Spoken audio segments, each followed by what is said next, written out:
What's going on, guys? Today I'm going to be doing my review on Teen Titans Judas Contract.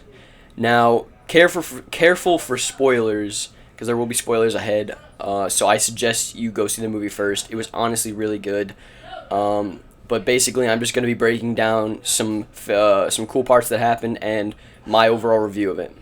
So in the beginning, they had a really cool flashback with the original Teen Titans where they had Dick as Robin, and they had Speedy and Bumblebee, and they had Kid Flash, and I thought that was really cool. They were driving around in something that kind of looked like a Teen Titans car almost, which I thought that was also really cool. And I liked Starfire's origin story, but mainly the parts where she kind of was talking about how her planet was overrun and she was fighting off people that were trying to capture her. I thought that was kind of cool. I also liked how they built on her lore a bit when they talked about how they share languages through kissing. I thought that was a really cool thing they brought from the comics. During the movie, I liked how Slade, he kind of did this in the old Teen Titans show where he kind of used Terra to fight with the team and kind of infiltrate the team. And then ultimately, in the end, he sacrificed her to Brother Blood just to have his money contract. And that really builds on the character of Slade because he will definitely do anything just to get the contract done and just to get money. And I think that was kind of clearly apparent. I did think it was kind of weird in the beginning because we didn't actually know that Slade was just messing with Terra, and they said that they were going to be in a relationship, and I was kind of like Slade is 50 and she's 13, so I was kind of like, that's kind of weird, but I was okay with it, honestly. Now, when you see in the flashback, you have Kid Flash, you have Speedy, you have Bumblebee, but it doesn't show them on the team now. So where do you think they went? Because we do know that in the original Teen Titans show, they went into Titans East. So will they be building on that in the future? Maybe we could have Aqualad come on as well, where they do a Titans East thing. I think that'd be a really cool thing that they're saving for the future, and honestly, I'm really excited for that. I also like how they built on Starfire and Dick's relationship in the movie. It was really cool. They did have a few innuendos thrown around here and there, which honestly I didn't mind. And I feel like this movie was made partially for an older generation who has watched the original Teen Titans and gets it. And I think that was pretty cool. I did really like how it built on their relationship, though. I also like how they took Beast Boy's dialect and some of the stuff he says from the original Teen Titans show. He often addresses people like Raven and Terra as Mama, as he does in the Teen Titans show originally, which I really like how they brought that back because it kind of made me feel like this is our Beast Boy. They brought him back, and I really liked that. I also really enjoyed the villains for this movie being Brother Blood and Slade or Deathstroke. I think, of course, they had to have Deathstroke just because it's the Judas Contract.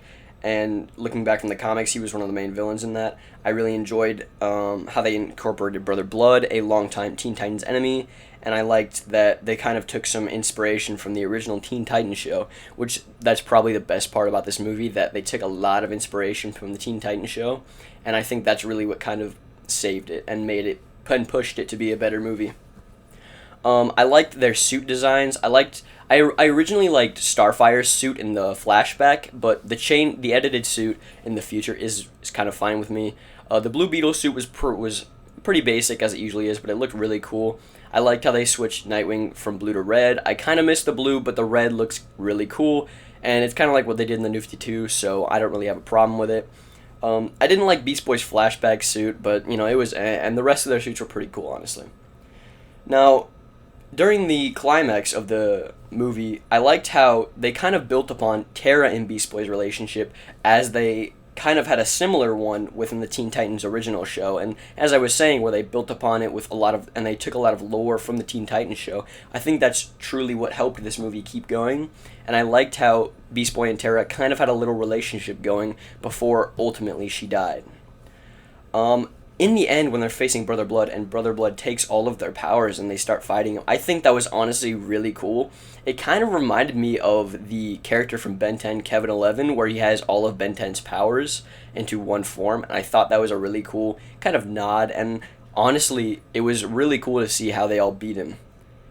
Now, during the end sequence, when Slade is talking to Terra and Terra breaks out, I'm not sure if Slade died or not, because it's honestly up in the air, because Slade says, I think he says goodbye, Terra, or he says something, and then a bunch of rocks fall on him. And he doesn't really move, or he doesn't really make any movements. So I'm kind of confused about that. But hopefully we see him in the future, because he did come back from Batman versus Robin, where he went in the Lazarus pit, as he says in this movie. Also, in the end, when Brother Blood is removed of his powers by Raven, his wife comes over and she murders him, just blank shoots him in the back of the head. I thought that was pretty interesting, because her thought was, she's not going to let anyone cage him, she's not going to let them arrest him, so she just killed him, and I thought that was, like, pretty crazy. I mean, the character development in this movie was honestly really good. I also really liked at the end that Terra actually sacrificed herself to save the team. I liked how at the end she kind of had a moment where she was like, what have I done? I was just played. And she said, I have to be good once in my life. And I really liked how she was the one that saved everybody, and I thought that was a really cool ending. I also like how they brought Kevin Smith on, interviewing Beast Boy. That was really cool. I love Kevin Smith. I love what he does. And it was really funny to have Kevin Smith on interviewing Beast Boy for the ending. And at the ending as well, when they're talking, is really crazy, because not only does Raven give Damian a dog, which could possibly be Titus from the comics, we don't even know that, but B, they hint at Donna Troy actually joining the Teen Titans, which I thought that was crazy, because it's like a young Donna Troy still learning how to use her powers, and Donna Troy was originally in the original Teen Titans, so I cannot wait to see where this goes. The lineup of the Teen Titans kind of threw me off, because they had Nightwing and Robin on the team, and then they had Blue Beetle as well, but I was kind of okay with it because the characters were pretty cool, and I didn't really have a problem with them. I really liked how they built up the emotional suspense with Blue Beetle, and how the beetle, or the scarab on his back, was kind of pushing his family away, and they couldn't remove it, and it was basically his source of his power. So I really liked how that was kind of resolved in the end as well. Also, pushing to the end credit scene, if you didn't see that, the original guy who was experimented on by Brother Blood and then shot by his wife actually survived. The bullet faded away and he survived. So who could that have been? His eyes glowed green, so I was assuming maybe some sort of Solomon Grundy type of character, maybe, but I wasn't sure. Post in the comments what you guys think, because honestly, I'm completely confused as to who that may have been.